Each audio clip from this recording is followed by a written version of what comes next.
은행 인사부에서 채용 담당하고 있는 권성길 과장입니다. 20분 주어진 시간 동안 왜 산업은행이 좋은 곳이고 여러분이 어떻게 하면 올 수 있는지를 컴팩트하게 알려드리겠습니다. 오늘 채용 박람회 온 다른 기관들도 좋은 곳이지만 저희 은행이 좀 더 좋은 곳인 왜 좀 더 좋은 곳인지 4가지 이유로 한번 말씀드리겠습니다.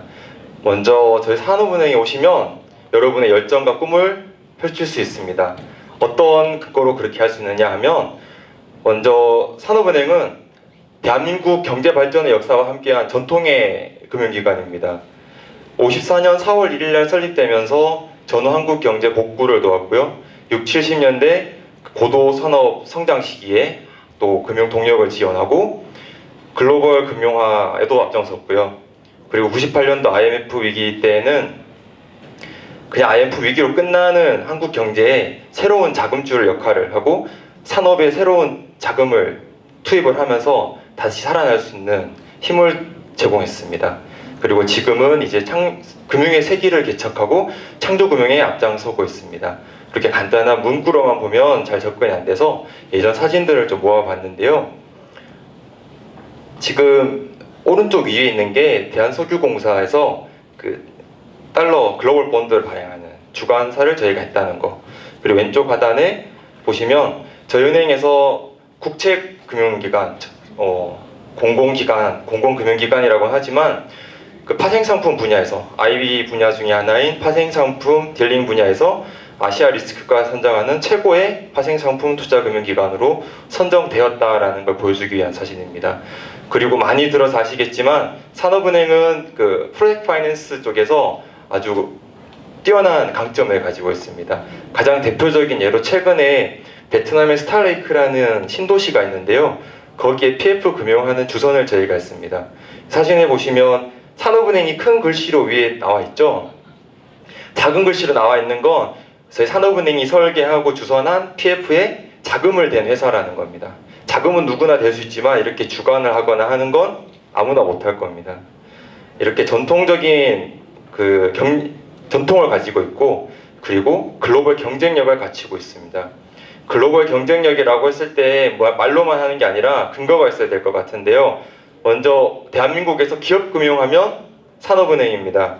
다른 시중은행에서도 기업금융 역할을 많이 하고 있지만 기업금융이라고 했을 때 일단 기본적인 그 업력과 역할, 그리고 다양한 금융 기법들 활용성 같은 걸 봤을 때 타의 추종을 불허한다고 보시면 되고요. 계속 반복되고 있는데 그 PF 쪽에서는 국내 1위는 당연한 거고 세계 1위를 차지하고 있는 분야도 몇 가지가 있습니다. 그리고 또 금융하면 최근 나오는 게 이제 사모펀드, PE 부문이 나오고 있는데 저희가 지금 국내 최고 수준이라고 했습니다. 현재 기준 국내 2위 운용 규모고요. 작년에는 국내 1위였습니다. 참고로 지금 1위는 MOK 회사죠. 네. 그리고 가장 최근에 신문에 산업은행이 많이 등장했던 기사들은 이런 내용일 겁니다. 좀 힘들어하는 대기업들에 대한 구조조정을 저희가 채권협의회 같은 데서 주도적인 역할을 맡고 있습니다. 이렇게 전통과 경쟁력을 가지고 있는 회사에 오시면 그냥 직원이 되시는 게 아니고 금융 전문가가 되실 수 있습니다. 그냥 현업에 바로 투입하는 게 아니라 다양한 연수 프로그램을 제공하고 있어요.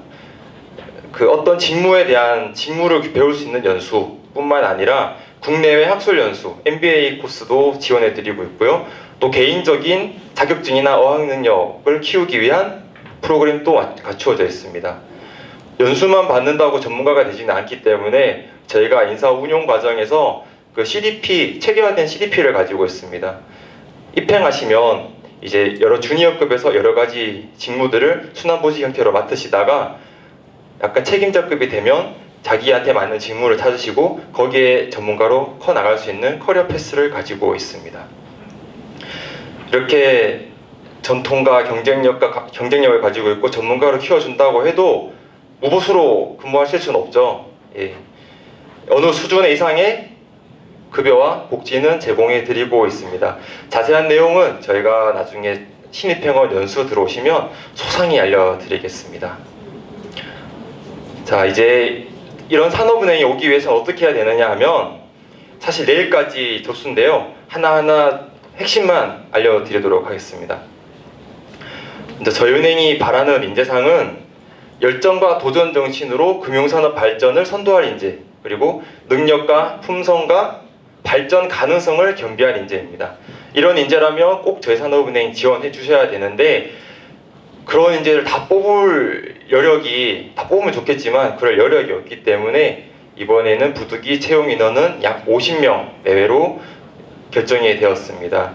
이 50명 중에서 기술 분야는 이제 기계공학과 신소재공학 부문으로 해서 한 2명 내외 선발할 것 같고요. IT 전산 부문은 한 자릿수 선발할 것 같습니다. 그러면 이제 50여 명 중에서 남는 부분이 대부분이 지원하시는 은행 일반인데요. 경영학, 경제학, 법학으로 필기시험 치시는 분들인데, 이 40여 명의 선발 인원 중에서 경영학이 가장 큰 포션을 차지하고 있고, 그 다음 경제학, 그 다음이 법학입니다.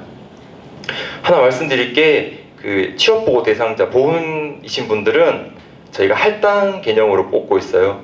그렇기 때문에 보훈 대상자는 보훈 대상자끼리의 경쟁을 거치셔서 할당된 인원만큼 채용이 되시게 됩니다. 그럼 산업은행에 지원하려면 어떤 사람이 지원할 수 있느냐라고 했을 때, 아까 그 인재상을 갖추고 있다고 해도 최소한의 이런 자격들은 갖추고 계셔야 됩니다. 먼저 연령이나 학력, 전공은 제한이 없습니다. 40 넘으셨어도 지원하실 수 있고요. 경영학 지원했어도, 뭐 전자공학 지원했더라도 필기시험 경영학 칠 수 있으면 지원하실 수 있습니다.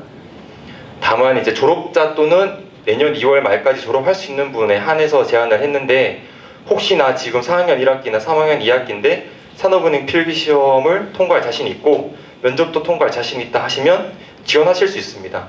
다만 졸업자나 졸업 예정자 대학교는 안 되기 때문에 고졸로 해서 지원하시면 됩니다. 학력에 따른 차별은 없습니다.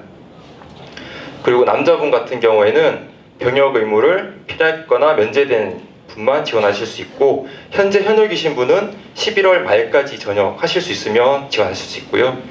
혹시 12월 1일 날 전역하시는 분은 내년에 지원하시면 됩니다. 네.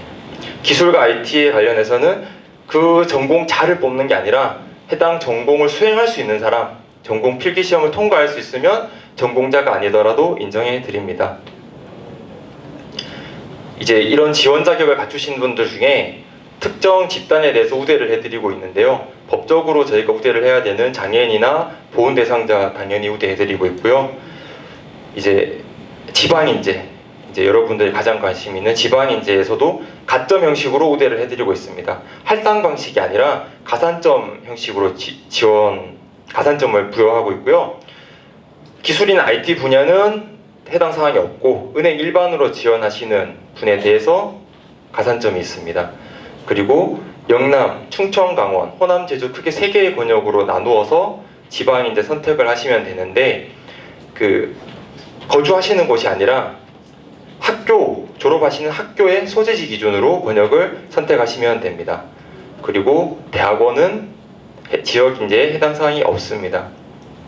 그리고 이렇게 가산점을 받아서 지방인재로 채용되시면 해당 지역에서 7년 동안 금융 전문가로 근무하시게 되고요. 정년까지 근무하시는 게 아니라 7년 정도 금융 전문가로 지역 RM, 지역 전문가로 성장하시고 나서 본점 근무도 하시게 됩니다. 그리고 또 저희은행에서 청년 인턴을 하셨던 분, 그리고 현재 하고 계신 분에 대해서는 또 일정 수준의 가산점을 드리고 있습니다. 이렇게 우대 대상 중에서 장애인, 지방인재, 저희은행 청년 인턴 경험자는 가점 형식으로 우대를 해드리고 있고, 보훈 대상자 같은 경우에는 할당 방식으로 우대를 해드리고 있습니다. 작년과 달라진 건 자격증에 대한 우대는 없어졌습니다. 그리고 장관급 이상 표창 수상자에 대한 가점도 없어졌습니다. 자, 이렇게 지원 자격이 되고 우대 여부를 확인하고 나서 지원을 하시게 되는데요. 8월 29일부터 내일 오후 6시까지 지원서를 받습니다. 하나의 당부사항을 하나 알려드리자면, 6시까지라고 해서 계속 자소서 붙잡고 수정하고 계실 수도 있는데, 혹시라도 6시에 최종 제출 버튼을 못 누르시게 되면 제출을 안 한 걸로 간주가 됩니다. 그렇기 때문에 제가 권장해 드리는 건 내일 점심 식사 전까지는 최종 제출 버튼을 누른다라는 생각을 하시고 지원서 준비를 하시면 될 것 같고요. 이렇게 지원하신 분들에 대해서 저희가 서류 심사를 합니다. 서류 심사 결과는 9월 말이나 10월 초에 발표를 하고 10월 18일 날 필기시험을 보게 됩니다. 필기시험 보는 건 채용 예정 인원의 약 15배수 내외, 15에서 20배수 정도라 생각하시면 되고요. 필기시험 친 다음 주에 결과를 발표하고 그 다음 주 10월 마지막 주에 1차 면접을 보게 됩니다. 1차 면접은 필기시험 친 사람들 중에서 채용 예정 인원의 3에서 5배수가 1차 면접을 보게 되고 11월 중순에 임원 면접을 보게 되는데 1차 면접을 보신 분 중에 약 1.5에서 1.8배수 정도가 2차 면접을 보게 되십니다. 저희 채용의 특징을 하나 알려드리자면 이 단계별로 화살표들이 그냥 화살표가 아니라 큰 의미를 가지고 있습니다. 저희는 이제 허들 방식 또는 제로 베이스 방식이라고 하는데 앞 전형의 결과가 뒷 전형에 영향을 안 미친다는 의미고요. 예를 들어서 필기시험에서 1등으로 붙은 사람과 꼴등으로 붙은 사람은 면접에서 똑같은 레벨에서 시작하는 겁니다. 면접위원이 이 친구는 필기시험 1등이니까 면접 점수 잘 줘야지 그런 거 없습니다. 그냥 A조 몇 번, 몇 조에 몇 번 그 명찰을 똑같이 달고 있을 뿐입니다. 그렇기 때문에 앞전형의 결과가 혹시라도 불합격인 줄 알았는데 합격으로 발표가 났는데 한 5초 정도 기분 좋다가 나 억지로 붙었을 거야 라고 한 1시간 동안 고민하실 필요가 절대 없고 다음 전형을 준비하시면 됩니다. 또 하나 특징은 블라인드 방식인데요. 저희 서류 심사할 때 그 리플렛 보면 아시겠지만 계량과 비계량 부분을 균형 있게 평가한다고 했습니다. 비계량이라고 하는 부분이 이제 자필 지원 동기와 3천자 자기소개서인데요. 이 자필 지원 동기와 3천자 자기소개서를 평가하는 사람은 채용 담당인 제가 아니라 그 자기소개서 평가위원을 별도로 선정합니다.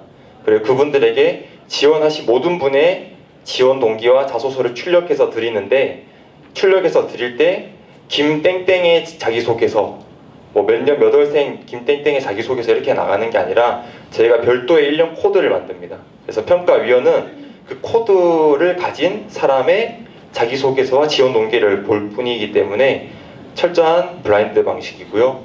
면접에 가셔서도 1차 면접 같은 경우에 4가지 면접 전형에 한 전형당 3명씩 해서 12명의 면접위원이 여러분을 평가하게 되는데 그분은 여러분이 앞전형에서 몇 등을 했는지 어디에 살고 있는지 모르십니다. 몇 조 몇 번인 것만 아십니다. 자, 이렇게 해서 저희 채용 전형이 진행이 되고요. 하나씩 안내를 해드리자면 서류 심사는 방금 말씀드린 계량 비계량을 균형 있게 평가한다. 자소서 부분, 지원 동기 부분은 최근에 많이 막막해 하시는데 일단 지원 동기는 자필이고 한 1000자 내외로 쓰시면 됩니다. 글씨체 절대 보지 않습니다. 내용 읽을 수 있으면 됩니다.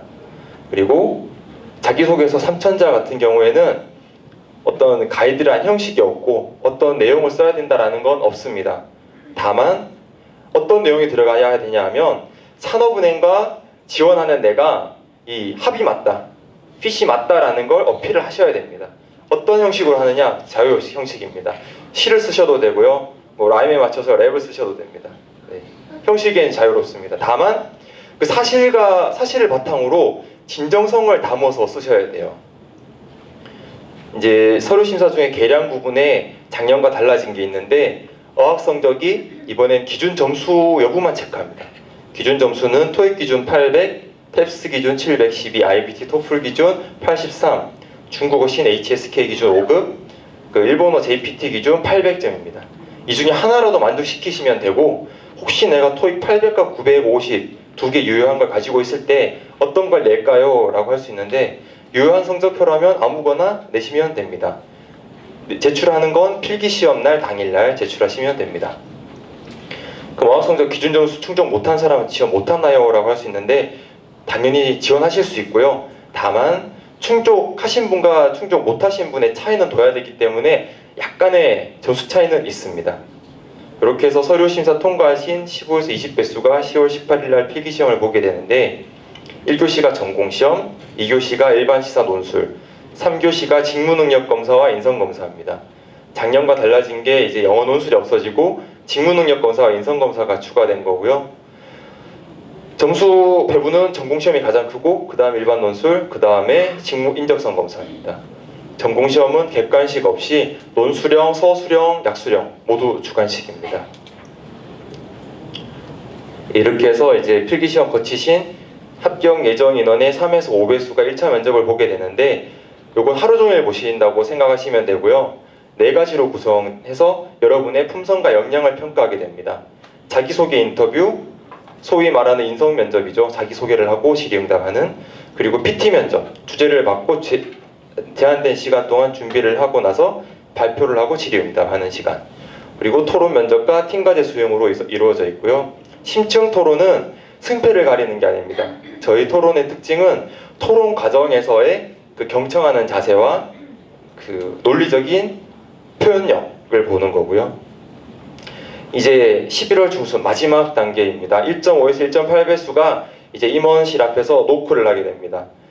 그 임원분들은 여러분의 지식과 역량을 이미 필기와 1차 면접에서 평가를 했기 때문에 이제 여러분이 은행에 들어와서 발전할 수 있을지, 그리고 들어와서 산업은행의 발전뿐만 아니라 본인 자신의 개발도 성공적으로 수행할 수 있을지를 보는 면접이고요. 요거는 이제 1.5에서 1.8배수가 노크를 했을 때 마지막 1배수만 문을 열고 들어가실 수가 있게 됩니다. 이런 면접을 전형을 다 거치고 나면 한 11월 말이 되면 이제 여러분 최종 50여 명에 대해서 채용 예정자 발표를 하고 12월 또는 내년 1월에 연수를 시작하시게 되는데요. 네, 이런 연수들을 받게 됩니다. 연수 간단하게 소개시켜드리면 저희 산업은행의 연수 가장 큰 특징은 왼쪽 상단에 있는 사진입니다. 산업은행 은행 이름에 산이 들어가서 그런 건 아닌 것 같고, 은행 연수의 가장 큰 특징은 설산 연수입니다. 작년 신입은 소백산 갔고요. 저는 설악산 대천고음 찍고 왔고요. 여기 계신 분들 중에 1호년 입행하시는 분은 어디 가실지는 잘 모르겠습니다. 부산에 눈이 내리면 부산에 있는 산에 갈 수도 있겠죠. 그리고 또 하나 연수의 특징이 오른쪽 하단에 있는 사진인데요. 연수를 마치시게 되면 여러분의 부모님과 지인을 초청하는 행사가 있습니다. 이 행사를 거치면서 여러분이 연수 때 받은 역량을 끼를 표현해 볼 수 있고 부모님께 감사의 마음을 전할 수 있고, 또 저희 은행 입장에서는 신입병원의 그 충성도와 사기를 높일 수 있는 효과가 있는 것 같습니다. 이렇게 이제 저희 산업은행 전형에 대해서 안내해 드렸는데, 아까 제가 4가지 장점 말씀드렸죠. 한국 금융계의 전통의 강호, 그리고 글로벌 경쟁력을 갖춘 금융기관, 여러분을 금융 전문가로 성장시킬 수 있는 기관, 그리고 섭섭치 않은 보상과 복지를 제공해주는 산업은행에 지원하기 위해서는 내일 오후 6시까지 지원서 쓰셔야 되고, 필기시험 면접 준비 잘 하셔서 11월 말까지 전형 단계별로 제 얼굴을 보시면서 오시면 11월 말쯤에 마지막으로 제가 연수를 어떻게 받는지 안내해 드릴 것 같습니다. 오늘 부산까지 왔는데요. 여러분 중에 많은 분들을 제가 끝까지 봤으면 좋겠습니다. 긴 시간 들어주셔서 감사합니다.